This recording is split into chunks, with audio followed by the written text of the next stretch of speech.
Please take your seats. We are about to get started.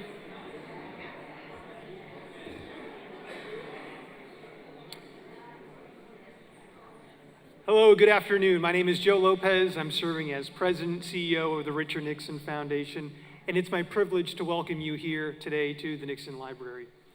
Thank you for joining us. It truly means a lot to have you all with us, and thank you to our great members and supporters that are joining us this evening.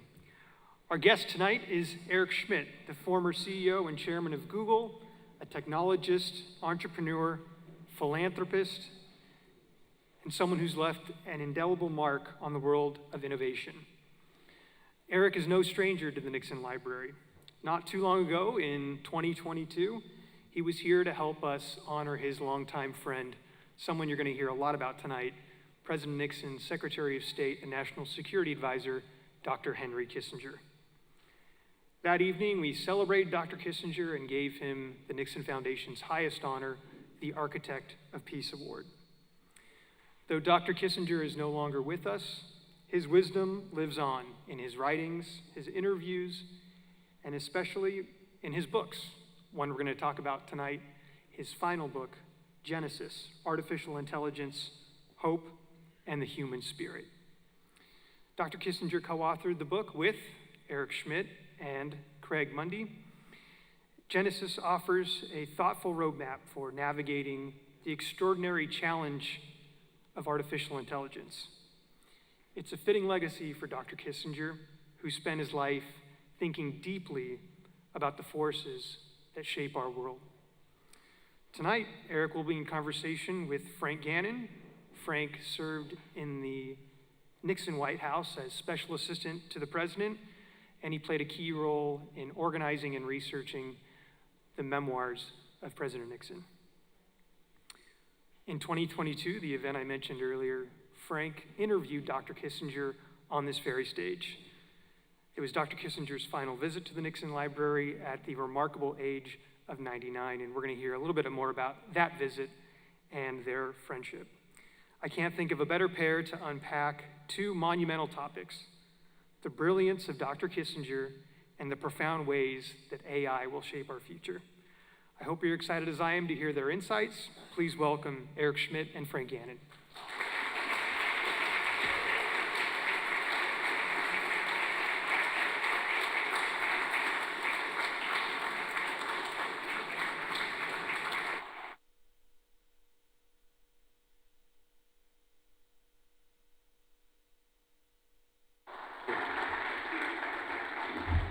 Maybe I should have done the whole book tour with you guys. Well, good afternoon and welcome, and many thanks to those here in the East Room and those joining us remotely. Many thanks for your interest in the extraordinary life of Henry Kissinger and the two books he wrote about artificial intelligence with his co-author and friend Eric Schmidt. I'm happy and proud to say that among those watching at home is Nancy Kissinger. From Connecticut, she sends her best wishes to you, Eric, and to everyone here, and to everyone who's interested in in Henry Kissinger's life and legacy. And we send our warm regards to her.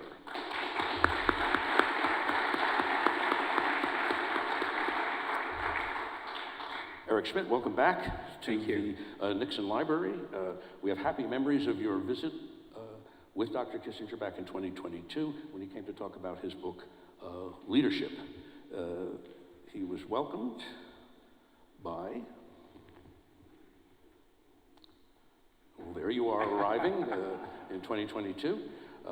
He was welcomed, Dr. Kissinger, by our chairman, by our foundation chairman, Ambassador Robert O'Brien. Then there was a dinner that night in his honor here in the East Room. And that was supposed to be the end of it, but he requested, along with you, to come back the next morning and spent 3 hours going through the exhibits. You started in the theater, in the Malik Theater, looking at our award-winning introductory film, and then went into the Oval Office. And that's Dwight Chapin was here, who was our White House colleague and Dr. Kissinger's good friend. This was a poignant moment. At the end of the exhibits, This was you taking a video of Dr. Kissinger watching himself deliver the eulogy at President Nixon's funeral here in 1994. At the end of, did you do a lot of those? One of the things that Henry prided himself on was celebrating other people's lives. He was very good at it. Actually, on his website, there's a link to remembrances, which I think is what they call his eulogies, and they're beautifully written and beautifully observed. It's worth just going for. I mean, a lot of people read the obits, and the obit is an art form, but he brought it to he almost perfected it. At the end of this visit in 2022, he has to go alone to spend just a few minutes alone at the gravesite, at the grave sites. And so that would turn out. And I can tell you that this was probably the most emotional I've ever seen Henry, except things involving his wife, who he loved so deeply. This is a very special moment for him. Sadly, this was his last visit to your Belinda, but we have the happy memory, and we have you here, happily we have you here, to talk about his last book, published posthumously in November, and written with you and Craig Mundy, Genesis, Artificial Intelligence, Hope, and the Human Spirit. Apparently, technology, like politics, breeds strange bedfellows, because there's an odd couple aspect to your friendship. So let me begin at the beginning by asking, how did you and Henry Kissinger first cross paths? Well, first, let me say that it's a real honor to be here. President Nixon and Dr. Kissinger changed the world for the better. And when you tour the exhibits, you remember the incredible challenges that they faced and how well they navigated it. You pick it: China, Vietnam, domestic violence, economic growth, the issues with the USSR, SALT treaties, so forth. I was fortunate to hear Henry tell me a contemporaneous account, because his memory was perfect, of exactly what happened. But I don't think we appreciate how much they served our nation. That's why we're here. So Henry and I did not know each other, and I was at a conference called Bilderberg, and it's a conference where he was the only member from the beginning of it, which started in 1954, devoted to North American trade relations, people who believe in the Atlantic future. And Henry's background, of course, was as a historian of Europe. Of course, he's a brilliant man, but a historian of Europe. And so I saw him in the bus, and he came over to me and he said, who are you? And I said, I'm the CEO of Google. And he said, why are the answers so wrong? And I said, it's not how it works, Dr. Kissinger. And he says, well, why can't you get them fixed? And I said, it's not how it works. So I invited him to Google, where he got up on stage in his typical Kissingerian style and announced that Google was a threat to civilization. And my employees loved it. And the friendship was born from that moment. He came back many times, spent a lot of time with the team. But I think that's the moment when the technology light bulb went off for him. And so over the years, we did a lot of things together. He couldn't even pronounce algorithm, to give an example, but he's so smart that at the age of 93 or 94, he could learn a whole new field. Now, I don't know about you all, but I'm not going to be capable of doing that. That's how brilliant. And I used to, when I would hang out with Henry and Nancy, I would think to myself, he must have been a terror at 25. If he's this smart now, can you imagine at 25 what he'd be like? Boom, boom, boom, boom, boom, boom, boom. Right, that incredible intellect. On YouTube, there's a video of that. I think it was a lunchtime session in the Google auditorium, Yeah. and it's really informative and entertaining. It's really interesting to see what, again, was the early stage of your relationship, both sort of in an intellectual and a personal way. It's worth looking at. In the foreword to Genesis, Neil Ferguson notes that, speaking about the younger Kissinger, at the start of the Nixon administration in 1969, Dr. Kissinger tried to obtain a computer for his own use. The CIA denied this request. Ferguson writes that in Genesis is presumably because Kissinger without a computer was as much as the intelligence community could handle. So this was really early. What kind of a personal computer, could you have in 1969, and how different do you think things would have turned out if Henry had a laptop back in the day? Well, the bad news with Henry is he couldn't type. And so in practice, he would have had his many secretaries typing everything. But to some degree, Henry was the world's greatest polymath. He literally understood everything. And so he would hold forth on it. And I found that just listening to him was fulfilling in a way it's hard for me to describe. And remember, I'm busy running Google and dealing with that's how special his intelligence really was. In '69, it would have been a poor quality time-sharing system because the personal computer was not even invented. And my father actually worked near him in the White House, in the Nixon Treasury Department for a couple of years. And my father's story was that he actually asked for a computer, and it took 9 months for the computer to show up, and he only had a year left. So that's how incompetent the government was at the time on these matters. You have a nice turn of phrase in Genesis describing Henry Kissinger: student of the 19th century, master of the 20th century, and oracle of the 21st century. He was an historian, a philosopher of history, and he understood how new technologies could be game changers, international, national, and international game changers. But how personally, practically computer savvy and computer literate and tech savvy was he? He was 90-ish when you met him. He was 95. Did he search Google? Did he have an email? He did actually use email once. And he sent a note to who do you send the first email to? To your wife. So he sent it to Nancy, and it said, "The world has changed forever." Typical Kissinger. I tried to get him to use voice notes, but his German accent did not get recognized by English or German AI. So he was a category of 1, and we couldn't train against that. So we tried.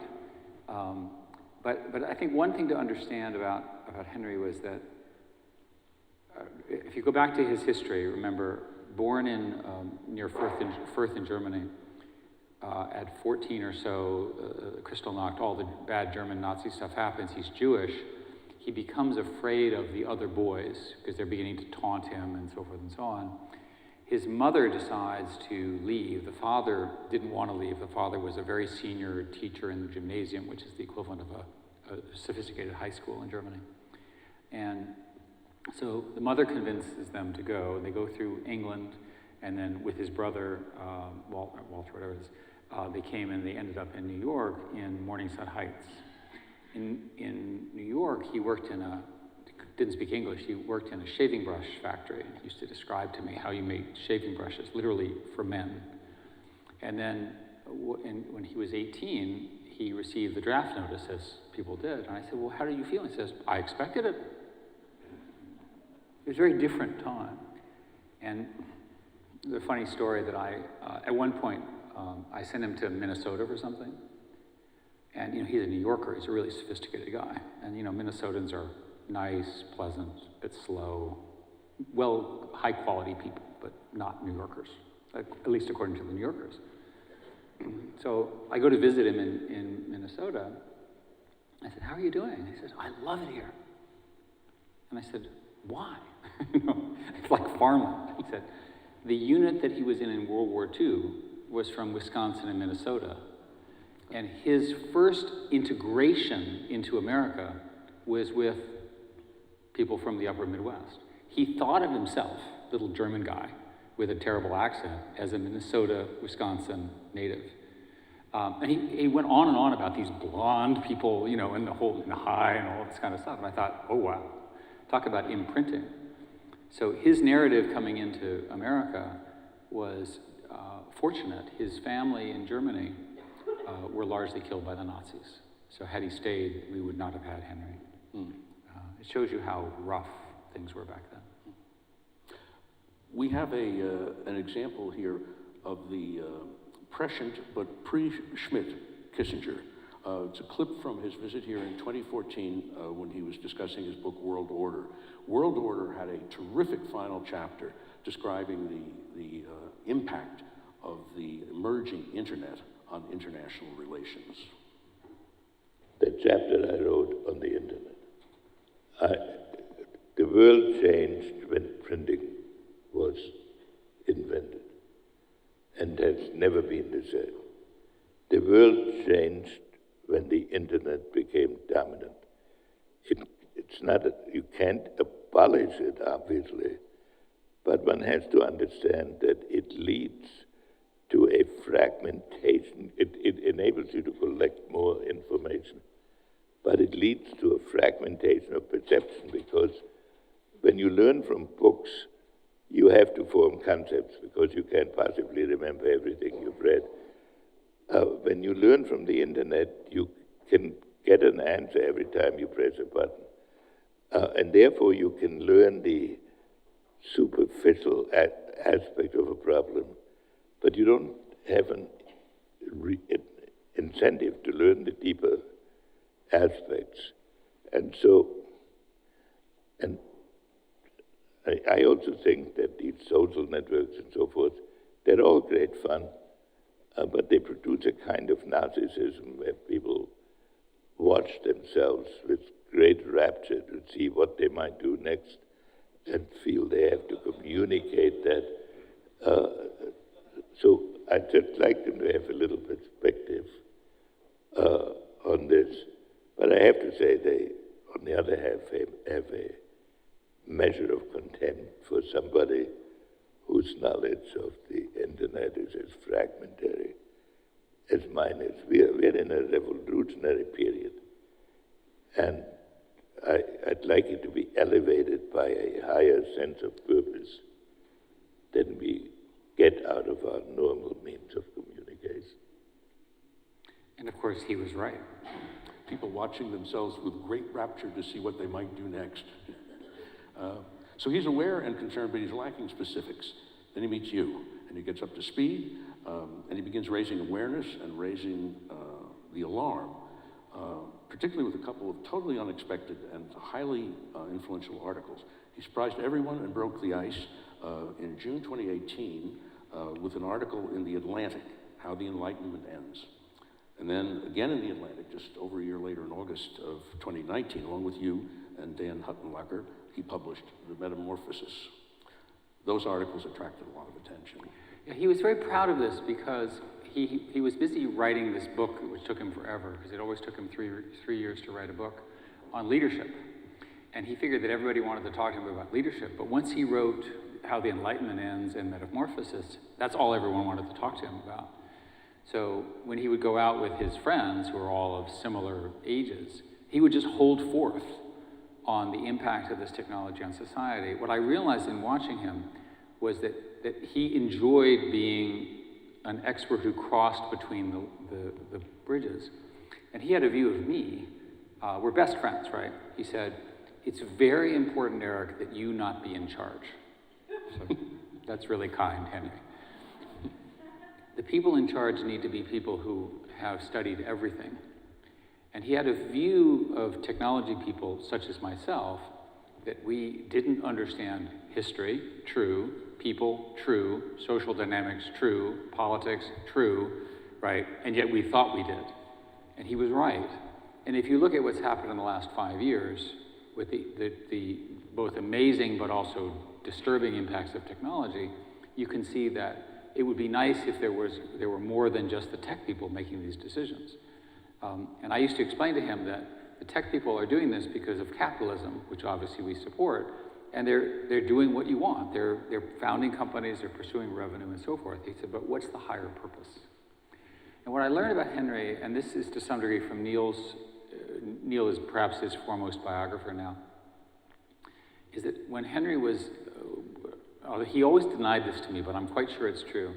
When he went to war in World War II and he visited and liberated the concentration camp, in his mind, he said, I'm never going to allow this to happen in the world again. So he and his fellow travelers in that age group, starting at 25, 26, 27, they were animated by that as a goal. They had seen what happened in real conflict. And I understood Henry as having be the person who saved my life. Because had he not done what he did, we would all be dead, right, at the rate things were going. And in his own way, in a clever way, he figured out a way to organize the world. That's why he wrote World Order, in a way that prevented the horrors of what he saw. And I always admire that. You know, and for you all, operating your life under a higher purpose, it's not a bad way to live. And you can disagree with specifics what Henry did. There's all sorts of critics of Henry. But at the end of the day, were his motives correct? Absolutely. He was trying to save all of us.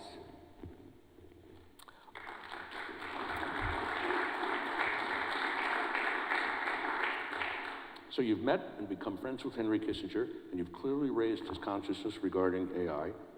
What's the backstory of how you decide then to write your first book? So we're now friends, and he goes to, it's called Age of AI, and we go to this conference, or we used to go to the conference, and we're friends. So, and he would always tell this story whenever he would talk about it. He would say, well, you know, it was afternoon, and I was jet lagged, and I wanted to go take a nap. We all understand that. But Eric, that is me, said, you should listen to this speech.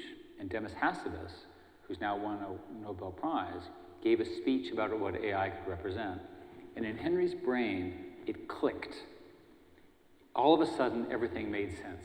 Because he had been a student of world order and human dynamics. And he said, this thing, which he didn't understand very well, is going to change the relationship of humans and each other and the world around us. He'd been a student of Kant and Spengler, and spent a lot of time in his research phase when he was a professor at Harvard thinking about how do societies work, how does the identity of people, how do we view ourselves? And his standard refrain was, when this stuff shows up, it will change the way we think about ourselves, because we've never had a competitor that is of a similar intelligence at the time. We've always been the dominant species. So he kept saying, and what had happened was, we had won a game called the game of Go, which he knew very well, a Chinese game. And in the winning, after 2,500 years, our algorithm, that is Google DeepMind's algorithm, invented a wholly new move that had never been seen before. And he would say over and over again, how does it happen that a non-human intelligence can beat a human intelligence? And over again, he kept saying that this will change the way we view ourselves. And his view, which is the basis of the Age of AI, is that we're not entering a new age, we're entering a new epoch. And he would give a speech about the Enlightenment. That's why the initial title was How the Enlightenment Ended, because the Enlightenment was essentially a reordering of how we viewed ourselves. Prior to the Enlightenment, the idea was that you had a direct relationship to God and you could do whatever God told you. And during the Enlightenment, you had the concept of agency, discourse, ideas, writing, critical thinking that was pervasive across the society. And he pointed out that it took 100 to 200 years for the Enlightenment to work itself out. And I said, we only have a few years, Henry, right? That's literally how fast it's going to happen. And I think subsequent events have shown that that's happening faster than we can adapt to. Today, if he were standing here, we would be talking about the arrival of superintelligence. What happens when an intelligence that's higher, that's smarter than the sum of all humans? And within our industry, there's a debate. There are people who believe that it will occur within 3 to 4 years. There are others who believe that it will occur in 6 to 8. So we'll all be alive, we'll all be talking about this. So you heard it here first. When superintelligence shows up, hide, right? Because it's a very, very big deal. And Henry's concern was that it was going to be managed not for the benefit of the world. In Genesis, there's just little interesting sections about Go, about artificial intelligence and Go, and chess and the game diplomacy. Yeah, he turned out, as you can imagine, the greatest diplomat in the world liked to play the game diplomacy. And it turns out AI systems can play as well as he could. Did the Age of AI accomplish what you wanted it to, and how did you choose your third co-author, Daniel Uttenlacher? Henry had worked with Dan in a couple of events, and he wanted a true professor of computer science, and then me, whatever I am, and then himself as a diplomat and as a professor of history. And it was that, and the combination worked. This book, essentially, from my perspective, my personal goal was I wanted Henry to get the credit for the idea, and I also wanted to write a book with him, because I figured that was like a big lifetime achievement. And so what we did is this was during COVID, and we essentially did it on Zooms. Well, of course, in his homes, he didn't have the proper internet, so I upgraded his internet. So then he could watch basketball and baseball, you know, his favorite sport is baseball, better, you know, as a result. So it was just a net win. It was interesting that during COVID, because Henry it was very social, he couldn't do the social that he and Nancy would do all the time, but he was quite happy doing Zooms because it just worked for him. It gave him an audience, it was under control, and he could manage it very well. The Age of AI was published at the end of 2021. He then went to work on leadership, 6 studies in world strategy, that was published in the spring of 2022 and brought you here. Yeah, and may I mention, and you know, I was obviously here when you did the interview, there is a chapter in leadership on President Nixon, and I helped work on it and did the drafts and so forth, not at the way you could do it, but I helped him out. The chapter is remarkable, and if you haven't read the book, Leadership, read the chapter on Nixon. What Henry argues, and I'm sure it's true, is that Nixon actually had a worldview and a world order in his mind, and he needed Henry to implement it. Historians keep saying, well, it was Henry's idea. Henry claims, right, with lots of details, that Nixon arrived with these ideas, that it was one of his great strengths, which I think is why Nixon was so consequential. Look at the successes he had. That's why we're here.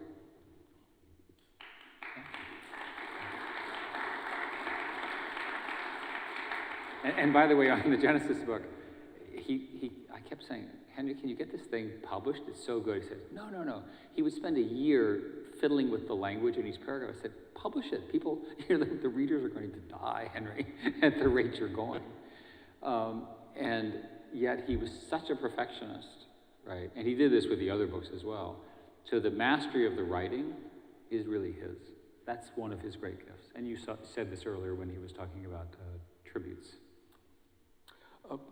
When and why did you decide that another AI book was wanted, that you wanted or needed to write another AI book?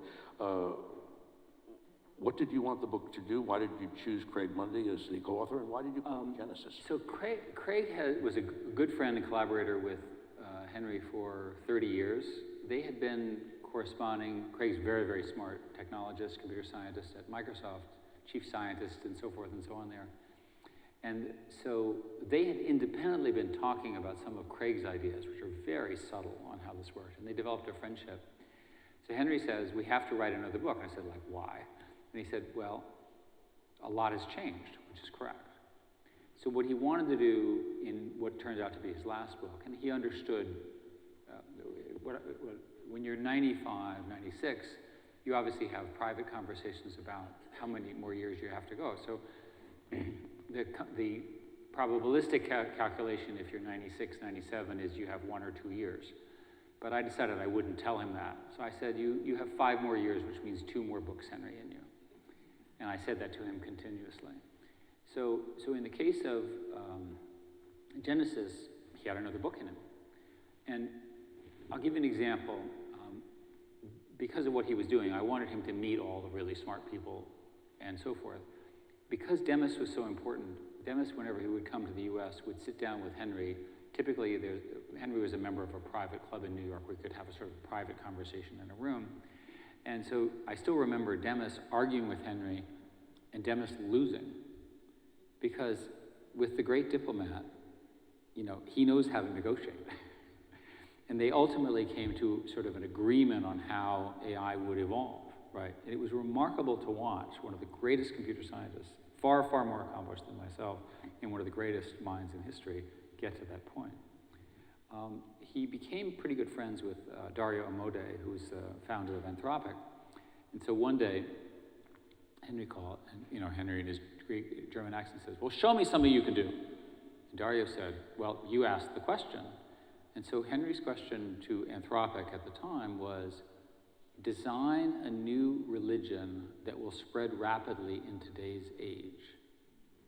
That was his query. That was the Kissinger question. The answer comes back, and he's blown away, because he tells you exactly how to do it today, which is you start with lies on social media, and then you promote them, and then you connect you together, and then you have fake identities, and so forth. He goes, wow, right? He then understood the AI revolution and what you all know as ChatGPT was much more powerful. And I think it was that moment where Genesis became necessary. So Genesis is now, in the second book, is essentially assumes that we're in an AI moment. It assumes that we all have AI assistants. It assumes that we're all using AI every day. It assumes that there's a non-human intelligence that's approaching or exceeding us. What do we do, right? How do we handle this?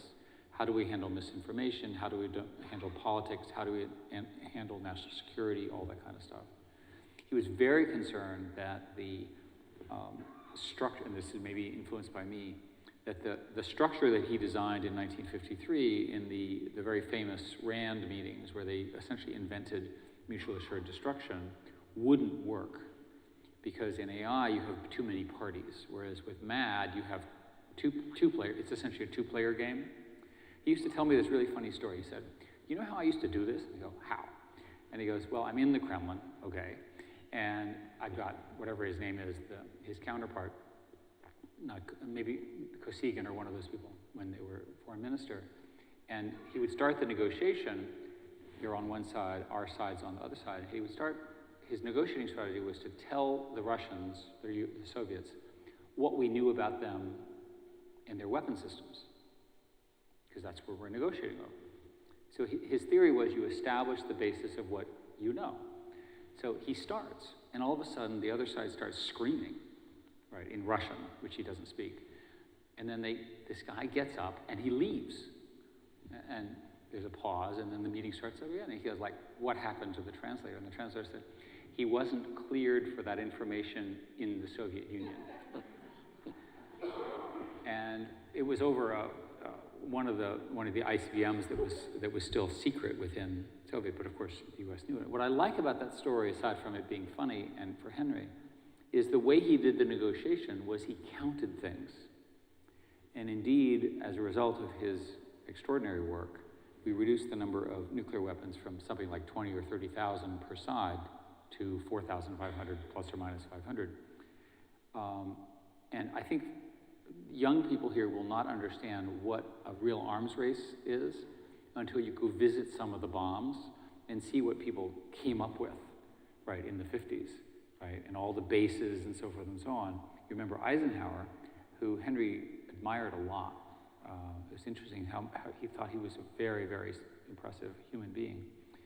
Said that he named it the military-industrial complex, which of course we have had since then. So the long and short of it is, Henry's view is that from a national security perspective, once you have all these different AIs running around, it's going to be very hard to do mutually assured destruction and the kind of balance of power that he invented. Remember, the whole idea of the opening to China was that if you get two groups that like you more than they dislike the other side, that's a stable state. We spent a lot of time talking about Iran, because he spent a lot of time in Iran. And I kept thinking, well, are you sort of pro-Sunni? And he said, no, I'm pro-balance of power, right? That the way you get strategic stability in the Arab world is you have to have some kind of balance between the Iranians, Shia, and the Sunnis represented by Saudis and others. And of course, we've lost all those lessons in today's history. In, excuse me, in Genesis, you're right. To our minds, one question must define our human strategy in this new age of reckoning. That question is this: will we become more like them, or will they become more like us? You write that answering this question remains our first and most necessary task. My question to you is, what does this question mean? Well, the way I express this to normal audiences as opposed to this kind of sophisticated audience is, are we the dog to the AI, or is the AI our pet, right? We want to be the ones in charge. And so Genesis is really about how do we make sure that we maintain human values in these systems. And this problem is not answered today. So to fast forward, and again, this is not in the book because it's all happened since, and by the way, in honor of Henry, I should tell you that he finished the last chapter a week before he died, and he couldn't get out of bed. So that's how important this was to him. In the last year since his death, the system has gone from language to language, which is what ChatGPT is, to something called reinforcement learning, which is what AlphaGo was. And the term in the industry is called agents. An example would be, I happen to like Southern California, and I'll give you an example. I want to buy some property in Orange County near the beach. An agent looks for that.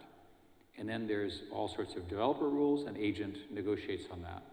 Then an agent calls the architect, argues with the architect, does its own designs, gets my approval.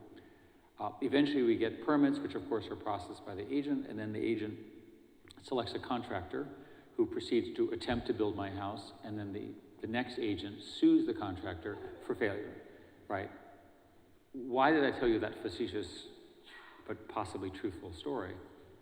Because I just described workflow in everything you do. Step 1, step 2, step 3, step 4, step 5, step 6. It's what each of you do, right? Different agents, different activities, not just travel agents. Every business process is exactly like that. Every government process is exactly like that. So all of a sudden, the agentic revolution is happening this year, but that's not all. Agents can compound, and they can begin to learn. When an agent can learn, you can end up with emergent behavior. One of the things we talk about in Genesis a lot is we need to understand what these systems are doing. So the way I express this is, when the system can do, the technical term is recursive self-improvement, when the system can actually learn on its own, what should you do? Unplug it. If you don't know what it's learning, you don't know what it's going to do. So we have to figure that out. Now, it gets even more interesting, and I'll take a 30-second digression to explain. If Henry were here, the most important conversation I would have with him is the following. In my industry, we have essentially, as you know, the growth phase is huge.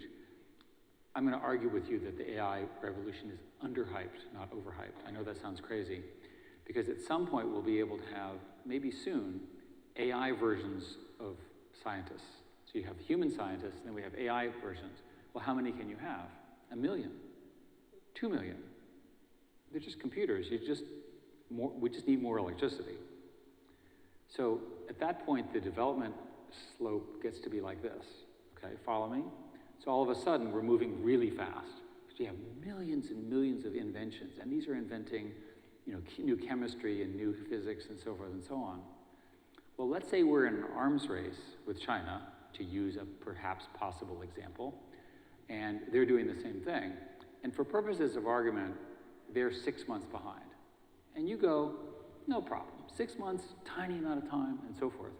When the slope's like this, you never catch up. Because you enter here, and you're here, but this is still going. Those are called network effect businesses. It's what I live in. They're very abnormal for normal businesses. And because of software, and because of scaling, and because of the way networks work, these things happen. We have no literature, no philosophy, no planning, no doctrine for these situations where a nation state could get a monopoly leadership position in intelligence. Now, what could that do? Well, for example, it could build a whole new, in theory, it could build a whole new defense missile system without invent it itself, and deploy it without anyone knowing, because it presumably wouldn't leak what it was doing. So there are all sorts of implications in nation-state competition and AI that we don't fundamentally understand. If Henry were alive today, this is precisely what the next book would be about. That's how important this is. Genesis, Artificial Intelligence, Hope in the Human Spirit, was published just 5 months ago. It was Dr. Kissinger's 22nd book. In advance of the publication, you produced a very creative video. It's about 12 minutes long, and it's recommended viewing on so many levels. We'll include a link to it in the notes for this event. For now, let's just take a quick look at the beginning. The future of AI is in our hands for now. What we do next could be our greatest triumph or our gravest mistake.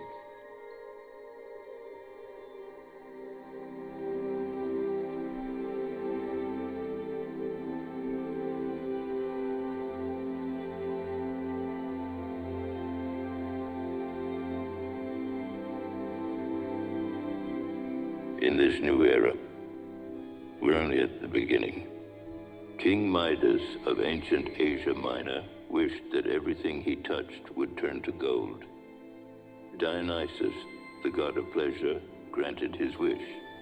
But soon, Midas's dream became a nightmare. His food and drink turned into lifeless gold. In his despair, he sought relief in the river Pactolus, trying to wash away the curse. What does this tell us about humanity trying to wield a power which they cannot possibly understand?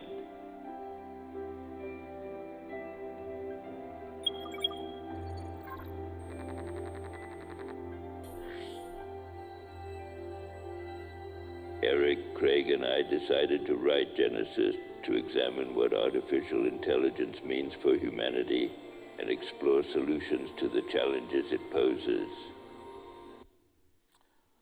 How much of that is AI generated, or should I ask, how much of that isn't AI generated?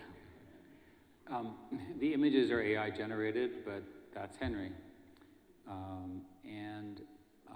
The interesting thing about it is that Henry had a basic rule that he would never answer a question in less than 3 to 4 minutes. And so we struggled on this. He ultimately loved this format because he could talk for as long as he wanted. And then we had very, very good editors who could pick this out, right? And he loved that. He wanted to do more and more of it because he found it a new way of reaching a new audience. Is it true that his voice was AI generated? Yeah, that's in correct. This? At the end of his life, he was haunted, you mentioned briefly the arms race, by the possibility, the prospect of an AI arms race. He turned 100 on May 23rd, 2023, and he died 7 months later in November, on November 29th. In the foreword to Genesis, again, Neil Ferguson writes, "It is no secret that the final effort of his life, which sapped his remaining strength in the months after his 100th birthday, was to initiate a process of AI arms limitation talks between the United States and China." And shortly before his death, Dr. Kissinger warned about that in an article that he wrote with Graham Allison in Foreign Affairs. America and China must work together to avert catastrophe. What are the odds of a U.S.-China arms race? What are the odds either side will commit to preventing or at least de-escalating it? You know, when you encounter something that is magical, you have to be honest if you can't do it. I cannot do this kind of diplomacy. I don't know how Henry ever did it. It's so difficult to take two groups that think they're both winning and get them to come to any agreement on limitations. So Graham Allison, by the way, was his student, and they were very, very close friends, and they worked together on nuclear things in the 60s and 70s, and indeed Graham worked in, I think, the Reagan administration in the 1980s, and the same principles. So they knew each other well. And what they say basically in that article was that the ruinous nature of an AI race is much worse than people think, because we have a model of a nuclear race, but the nuclear deterrent has never been tested. Whereas in the AI race, it's likely to get tested because of diffusion, because of dispersion. So many people will have access to it. So long story short, in July of 22, we went to Beijing, and he was treated like a fantastic, he's 23, sorry. He was treated as a returning hero to China because he'd opened up China. You know, the state parades, the cars, and so forth and so on. And the Chinese put him in the state guest house where he had stayed when he was there in 1970. And he told the story that, that when he arrived the first time, they didn't have any grass there. And but there was a little plot of grass in front of his room. And that the Chinese had read, because remember there's no communication at the time, that Americans all had front yards. So he had a little front yard too. So here he is in this house with the front yard, and I'm obviously there with him. And President Xi has a meeting with him in Bungalow 6, which is, a bungalow is like a man, you know, it's like a castle in scale. And they spent 2.5 hours going through everything. And one of the things that happened as a result of that was President Xi said, we're going to start a track 2 dialogue on China.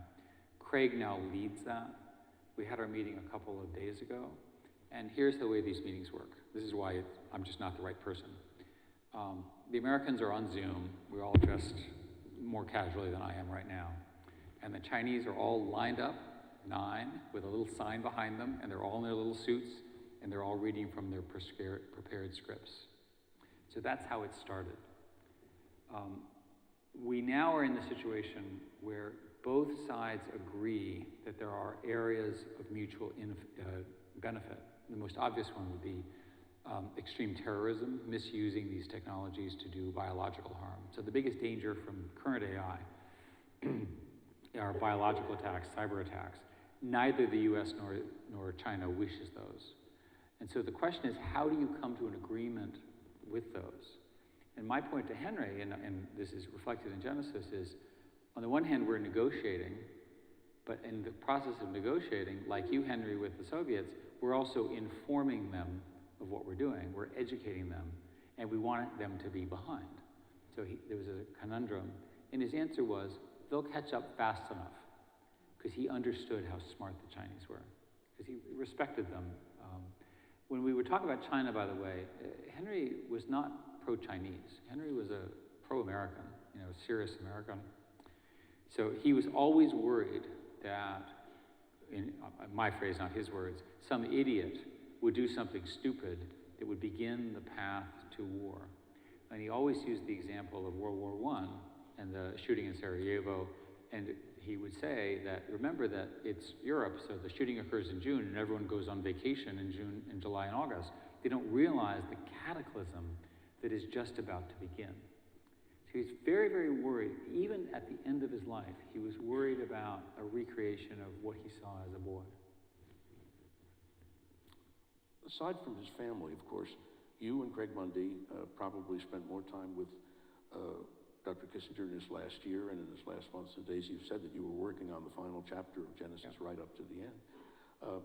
In Genesis, you write, after having done so much to build our world, he spent his final hours in the vital effort to save it. What should we know and what can you say about his final days? Well, you know, one of the things that I learned about 90-plus-year-olds is they have a lot of medical problems. If you all have elderly parents, they go back and forth, and he was not immune to that. He was remarkably healthy. His family his parents had lived to 98, so there may be a genetic basis for age, and his brother lived to a similar age. But what was remarkable about Henry was, and I used to say to him, you know, your body is failing you, but your brain is just getting smarter. So he always viewed himself as lucky that he didn't have one of the things that his friends were dying of, like cancer or dementia. And he never had it. And I think that that is part of the reason that we have him in his latter years, and he could develop this whole new phase, is literally because he had this enormous intelligence, and it remained with him. And his memory, he would sit down and go through stuff that occurred in the 40s and the 50s. And I'll give you another example. I was spending the weekend with Nancy and he in their country home. And we had lunch, and he always would eat too much and laugh and so forth and so on. He said, "I want to talk to you." And I said, "Okay." So we go upstairs to his study, and he spends an hour and a half telling me what actually happened in World War II, which I thought was one of the more extraordinary, because you don't get a contemporaneous reaction. What happened, and again, this is documented in Neil's book, was that he was drafted, and he was like doing the equivalent of cleaning latrines as a private, and one of the colonels noticed that he was a smart guy and made him his assistant and officer and protected him in the military hierarchy. They get shipped off to France, where the fighting is occurring, and what happens is that the Americans are going forward and the Germans are retreating. And I said, "Well, what's it like?" And he said, "Well, the most interesting thing," remember, he's surrounded by people from Wisconsin, so he feels like he's a blonde kid. And he said that 18-year-olds can be surrounded by death and believe that they'll never die. And he thought that was remarkable, and maybe that's an aspect of youth. So his job, now think about this, was to go ahead of everybody else and try to figure out if the Germans coming this way were going to shoot them or surrender. And his other job was, when they came to a town, his job, because he was German speaking, was to figure out who the bad people were and who the good people were. And he said, it's remarkable at that age to have that kind of power. And I said, "Were you scared?" And he said, "I was 18. And as you know, he got the bronze medal for his courage. Think about it. You converted Henry Kissinger, and to the very end, he had a convert's fervor trying to raise awareness about AI.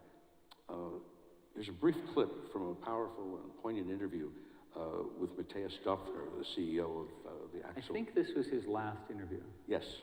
Matthias, for some reason or other, Henry decided to do this interview. And I said, like, why? And he said, well, he's a friend and in German and so forth and so on. And it turned out to be one of the best interviews of this cycle in his life. This was filmed on October 11th, 2023, 5 months into Henry Kissinger's 100th year and only 6 weeks before he died. I'm very concerned with AI. You ask a question, and you get an answer. And you believe in this answer, even though you have no idea what the process is by which the answer is produced. And how the computer acquires its knowledge once its machines can communicate with each other, which will certainly happen within 5 years. Then it becomes almost a species problem of whether the human species can retain its individuality in the face of this competition that it itself has created. This is the profound problem.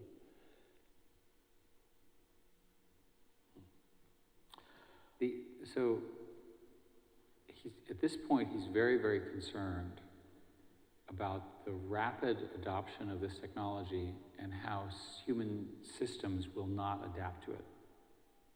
He's figured out this is going to happen much faster than political systems, governments, leaders, and so forth.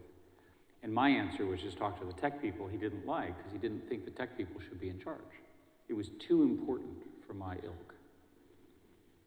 You have a line in Genesis that objects in the future may be closer than they appear. Yeah. And if you think about his forewarning, and you can think of his books and his articles as kicking off a new chain of thought.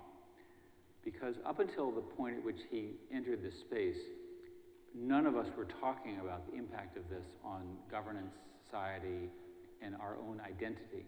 He was most concerned, strangely, in my view, about how we would see ourselves when the system around us would be automated for us. And the example that he would use is that in history, and he's a historian, that when something sufficiently incomprehensible occurs, one of two things happen.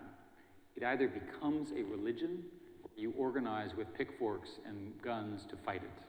And he could never figure out which one was going to happen.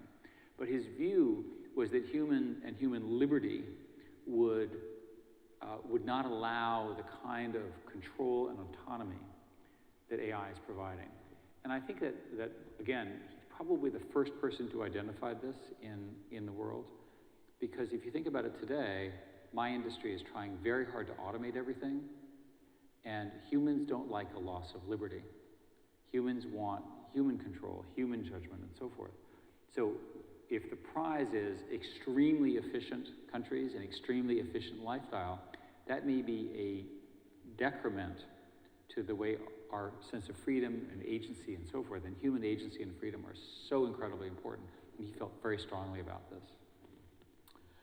You played an unexpected and unlikely part towards the end of Henry Kissinger's long life. It was a blessing for him and for you and for us that you met and became friends, and you alerted him to this overlooked or misunderstood technology that willy-nilly is about to change our lives and rock our world. You were clearly a compelling teacher, and your student became a prophet. All too soon, we've reached the end of our hour. Many thanks again for coming. Yeah, and I want to say that the union of Nixon and Kissinger was pretty much perfect. That what happened was Nixon had a model of what he wanted, and Henry had the political skills and the organizational skills and the discipline and the work ethic. I mean, he got married, and then he went back to work the same day. Right? They were so busy they didn't have time for a honeymoon. I mean, that's how intense he was during this period. And why did he do it? Because he understood the role that he would play in history, and he wanted to make sure that we were around. That's how important Nixon and Kissinger really were. Thank you very much. Thank Please you very join much. me. Thank you very much, Frank.